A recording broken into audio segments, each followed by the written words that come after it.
हम प्रिपरेशन का कर रहे हैं conversion.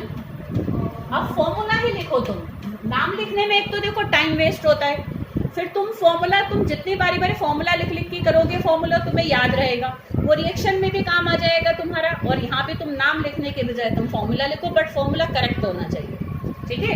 Conversion of sodium chromate into sodium dichromate, ठीक है, समझ में आ रही बेटा बात। तो इसको हम कैसे करेंगे, अब देखो कितनी चीजें आसान होती हैं अगर तुम ध्यान से देखकर चलो तो। तुम्हें रिएक्शन आधा याद है कि सोडियम क्रोमेट से यहाँ पर तुम्हें क्या बनाना है, सोडियम डाइक्रोमेट बनाना। अब बताओ इसमें कोई याद थोड़ा करना, कुछ तो डालेंगे जब ही तो बनेगा।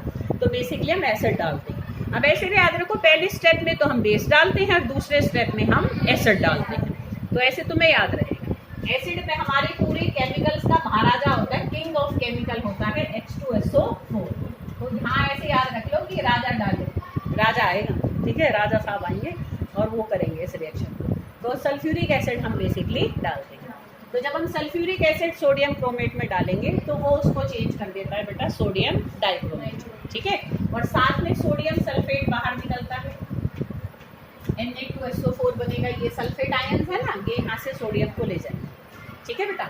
और साथ में हमारा यहाँ पर क्या बनेगा, हाइड्रोजन है ही ना, वाटर बच जाएगा फिर, ठीक है, वाटर ही है ना, ठीक है।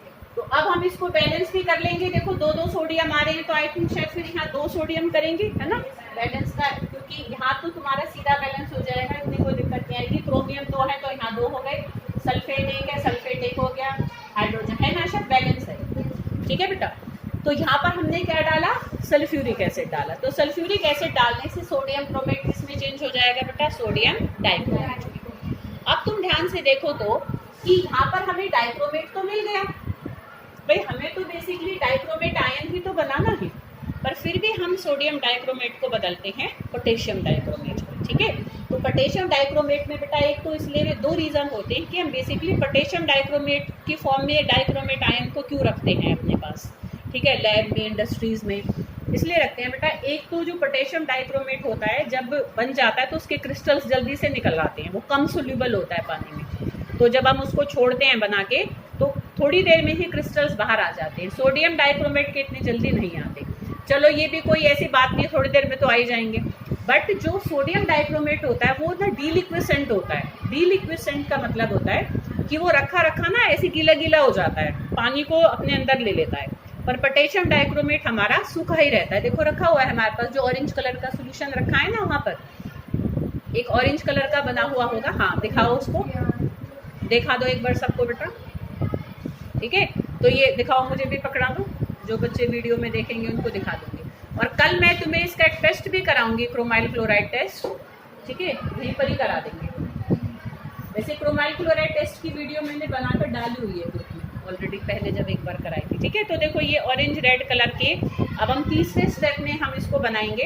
तो इसका हमारे पास सॉलिड भी रखा हुआ है पोटेशियम डाइक्रोमेट, तो तुम देखोगे उस सॉलिड को भी तो एकदम सूखे सूखे हमारे ड्राई क्रिस्टल्स होते हैं, ठीक है बेटा।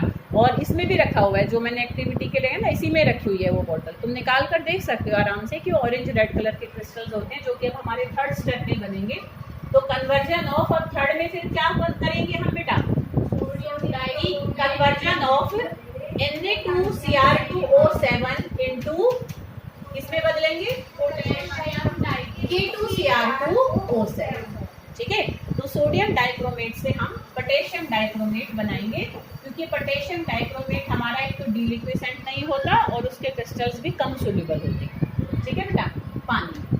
तो अब यहाँ पर भी तुम्हें पता है कि रिएक्टेंट हमारा क्या लेंगे हम, सोडियम डाइक्रोमेट। अब इसमें को पोटेशियम का साल्ट डाल देंगे तो फिर वो सोडियम से रिप्लेस हो जाएगा, तो हम यहाँ पर डाल देंगे KCl, ठीक है। तो यहाँ पर हमें क्या मिल जाएगा, K2Cr2O7, और साथ में हमारा क्या निकल जाएगा, जो सोडियम है वो क्लोरीन के साथ मिलकर NaCl करके बाहर निकल जाएगा। अच्छा, जो पीछे हमने सोडियम सल्फेट बनाया था, तुम कहोगे कि फिर वो तो उसके साथ मिक्स हो रहा होगा पिछले स्टेप में जो बना था, हम उसको छोड़ देते हैं रिएक्शन को होने के बाद। तो सोडियम सल्फेट Na2SO4 10H2O,